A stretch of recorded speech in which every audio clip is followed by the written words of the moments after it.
प्यारे विद्यार्थियों, आज के इस क्लास में हम लोग ये जानेंगे कि जंतुओं में नियंत्रण और समन्वय किस प्रकार होता है।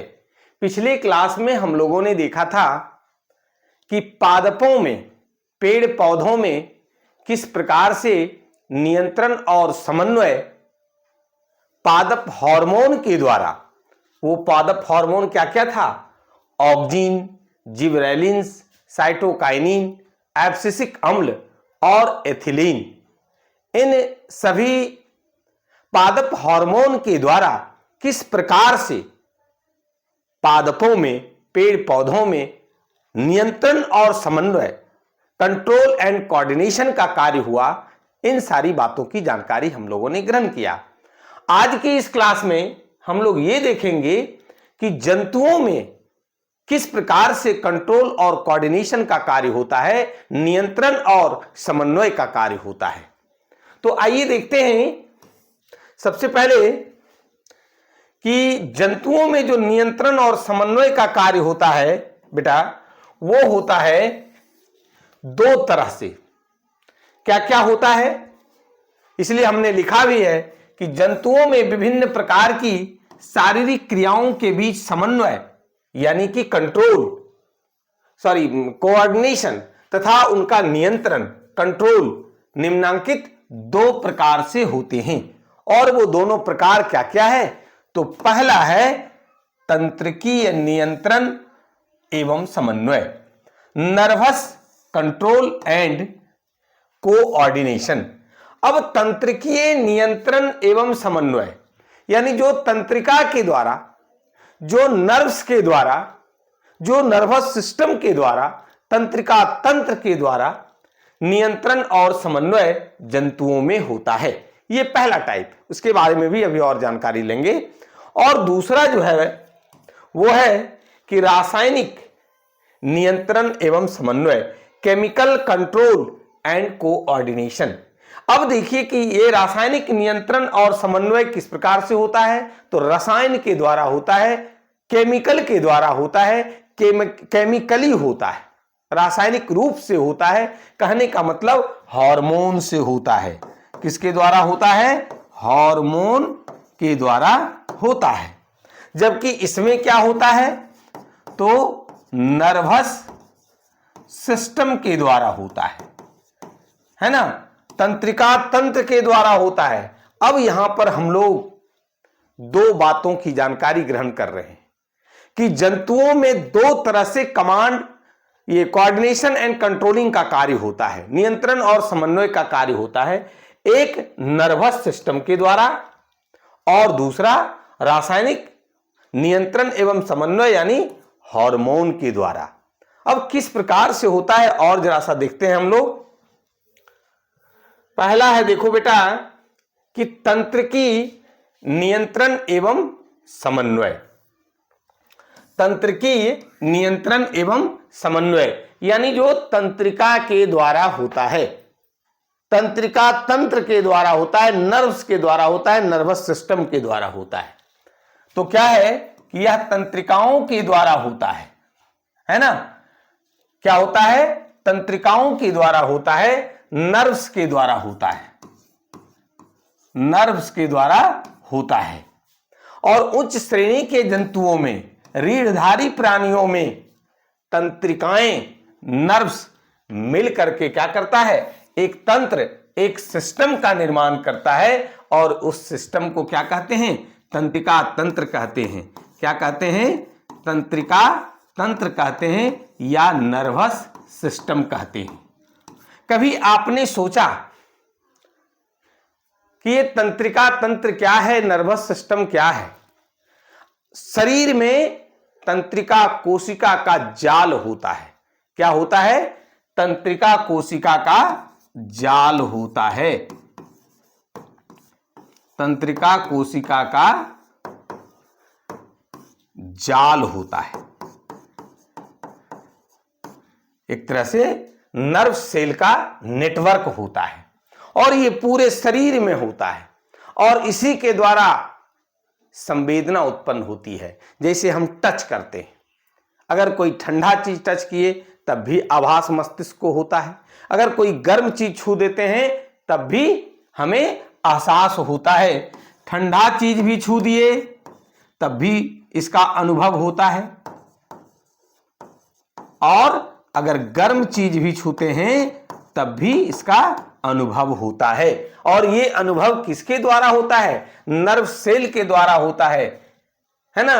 और यही नर्व सेल, यही तंत्रिका कोशिका, यही तंत्रिकाएं आपस में मिल करके क्या करता है?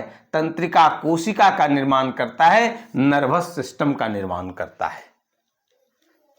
और इस तंत्रिका तंत्र के द्वारा जंतुओं में नियंत्रण और समन्वय का कार्य होता है, कंट्रोल और कोऑर्डिनेशन का कार्य होता है। आगे है कि रासायनिक, दूसरा जो है, एक तो हम लोग नर्वस सिस्टम के द्वारा, नर्व सेल के द्वारा जो होता है उसको देखा, और दूसरा है बेटा कि वो रासायनिक नियंत्रण और समन्वय होता है, यानी कि केमिकली होता है। क्या होता है? केमिकली होता है। और ये केमिकली होने का मतलब किसके माध्यम से होता है?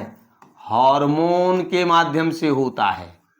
ये हार्मोन, यही रासायनिक पदार्थ है ना। तो शारीरिक क्रियाओं का नियंत्रण और समन्वय, कंट्रोल एंड कोऑर्डिनेशन में जो प्रयुक्त रसायन होता है वही क्या कहलाता है? हार्मोन्स कहलाता है ना। शारीरिक क्रियाओं के नियंत्रण, शारीरिक क्रिया क्या है?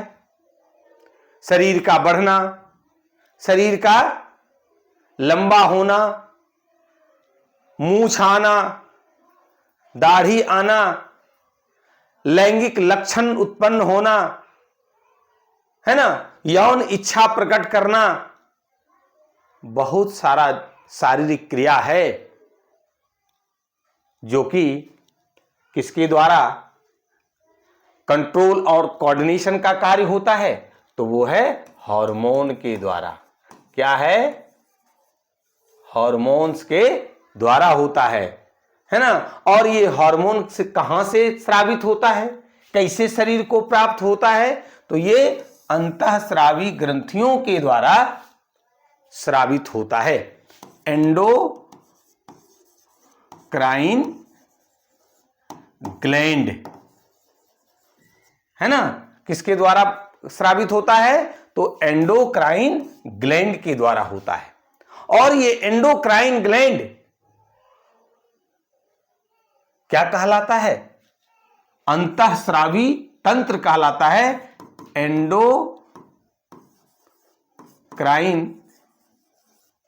सिस्टम कहलाता है। क्या कहलाता है? एंडोक्राइन सिस्टम कहलाता है, अंतःस्रावी तंत्र कहलाता है।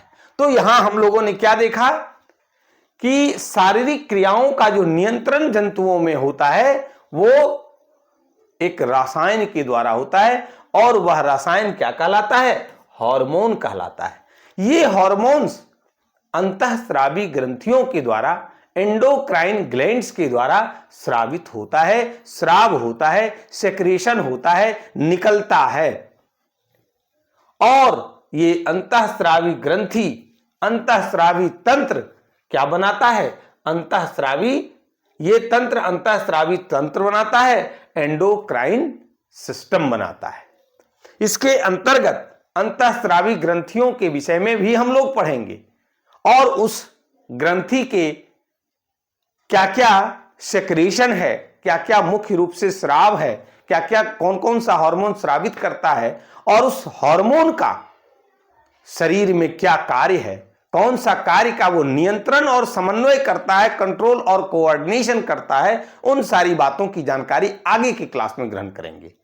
अब आइए, यहां पर एक बात स्पष्ट हो गया कि पौधों में जो हम लोग पिछले क्लास में पढ़ा, नियंत्रण और समन्वय, कंट्रोल एंड कोऑर्डिनेशन केवल रासायनिक होता है, यानी हार्मोनल होता है ना, सिर्फ ये हार्मोनल होता है। कहने का मतलब सिर्फ हार्मोन के माध्यम से होता है। और ये हार्मोन क्या क्या था? ऑक्जीन, है ना, जिबरेलिन्स, साइटोकाइनिन,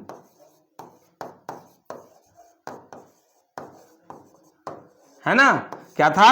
साइटोकाइनिन। इसके बाद था एब्सिसिक अम्ल और एथिलीन, है ना। तो ये था हार्मोनल, ये था केमिकल, ये था रासायनिक पदार्थ, है ना। ये रासायनिक होता है यानी हार्मोन के द्वारा होता है, इसलिए कि पेड़ पौधों में तंत्रिकीय नहीं होता है, तंत्रिकीय कोशिका नहीं होता है।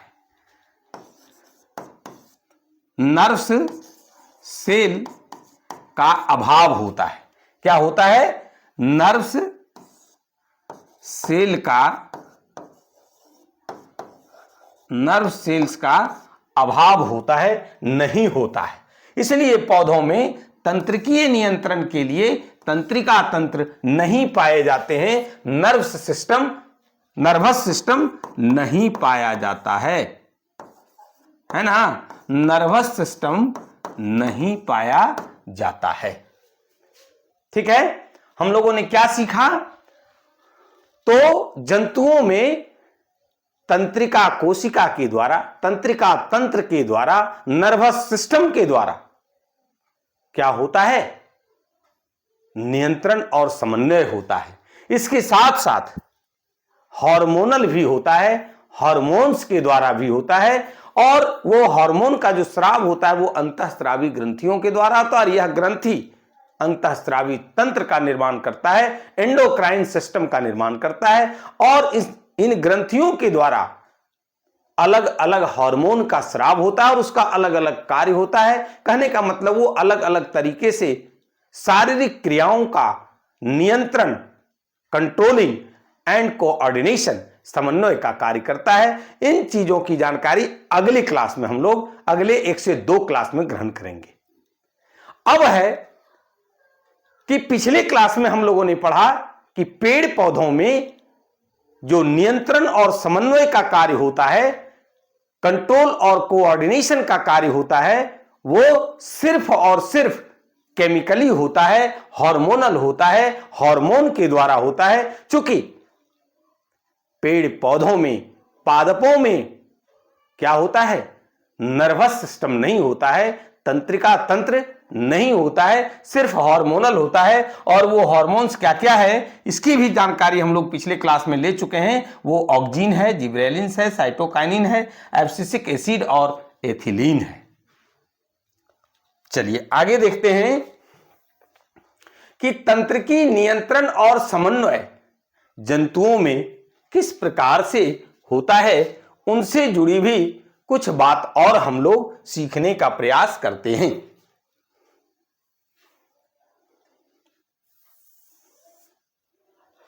वो है ना, तंत्रिकीय नियंत्रण और समन्वय। किस प्रकार से तंत्रिका के द्वारा, किस प्रकार से तंत्रिका कोशिका के द्वारा, नर्व सेल के द्वारा जो है वो नियंत्रण और समन्वय का कार्य होता है, इनसे जुड़ी भी कुछ जानकारी हम लोग ग्रहण करते हैं। तो जंतुओं के शरीर में एक विशेष प्रकार का उत्तक पाया जाता है, जिसको क्या कहते हैं? तंत्रिकीय उत्तक कहते हैं, नर्वस टिश्यू।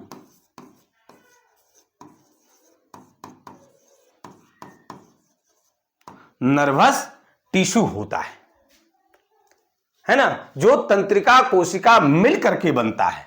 जहां भी टिश्यू की बात हो तो वो सेल से ही बनता है। टिश्यू कहते किसको हैं, उत्तक किसको कहते हैं? तो समान आकृति तथा एक ही प्रकार के कार्य करने वाले कोशिकाओं के समूह, ग्रुप ऑफ सेल्स को क्या कहा जाता है? उत्तक कहते हैं बेटा, टिश्यू कहते हैं।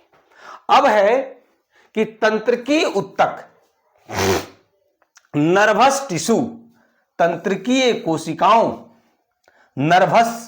नर्व्स सेल जिसको बोलते हैं, या न्यूरॉन का बना होता है। देखिए बहुत ही इंपॉर्टेंट पॉइंट है, यहां से ऑब्जेक्टिव भी आपसे पूछेगा कि तंत्रिकीय ऊतक नर्वस टिश्यू किसका बना होता है। तो तंत्रिकीय कोशिकाओं का, नर्व्स सेल्स, या क्या कहते हैं, न्यूरॉन कहते हैं। क्या कहते हैं, न्यूरॉन कहते हैं। और इसी न्यूरॉन का बना होता है, अर्थात तंत्रिका कोशिकाओं से क्या होता है, तंत्रिका ऊतक, तथा फिर तंत्रिका ऊतक से तंत्र का निर्माण होता है। बिल्कुल स्टेप बाय स्टेप हम लोगों ने सीखा कि तंत्रिका ऊतक से तंत्रिका, देखिए ध्यान से, कि तंत्रिका ऊतक से क्या बना, तंत्रिका ऊतक से न्यूरॉन बना। क्या बना, न्यूरॉन बना।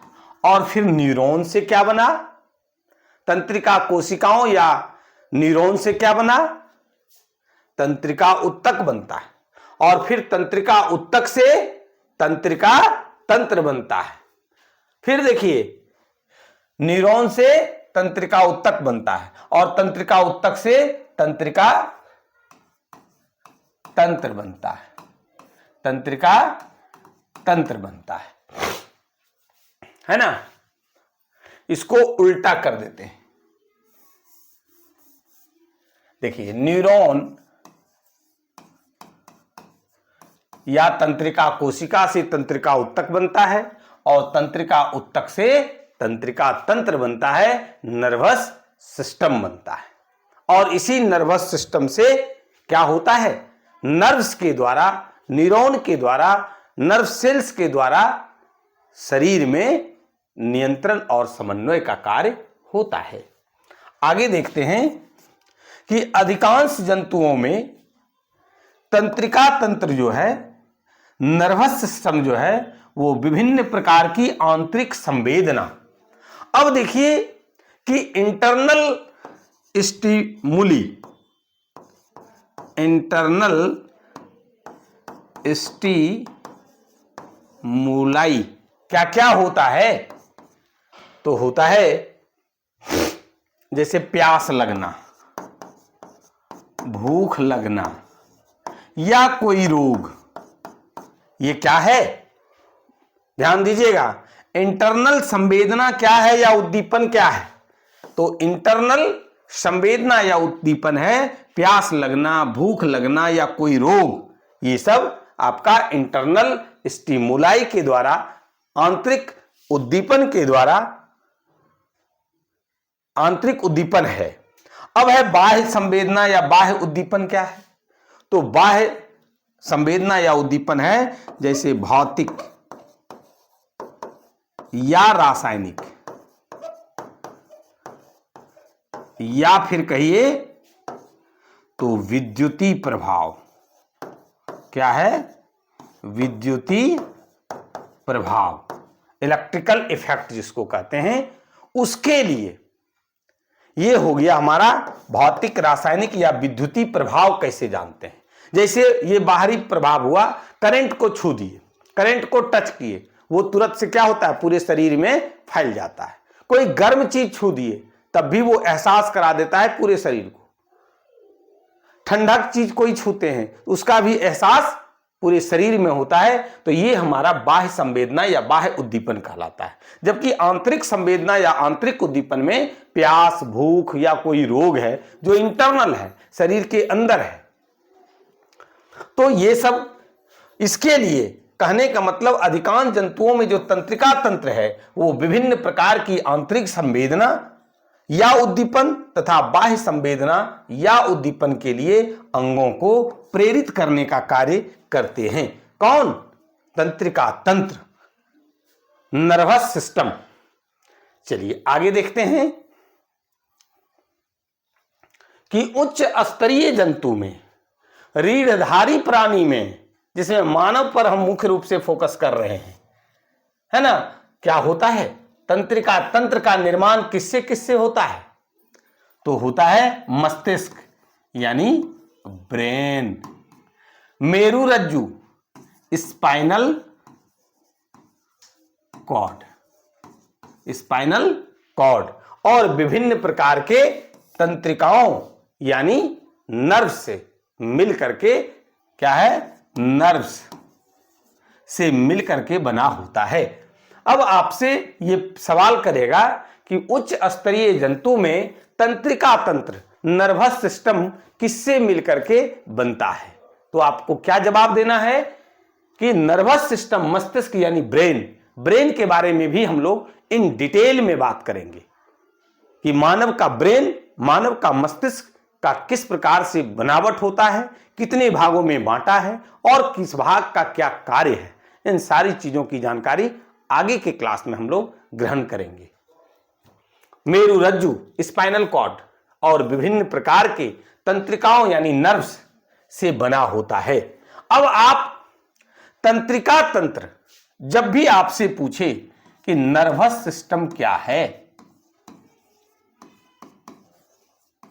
नर्वस सिस्टम क्या क्या है, तो आप क्या जवाब देंगे? तो ब्रेन मस्तिष्क है ना, प्लस स्पाइनल कॉर्ड,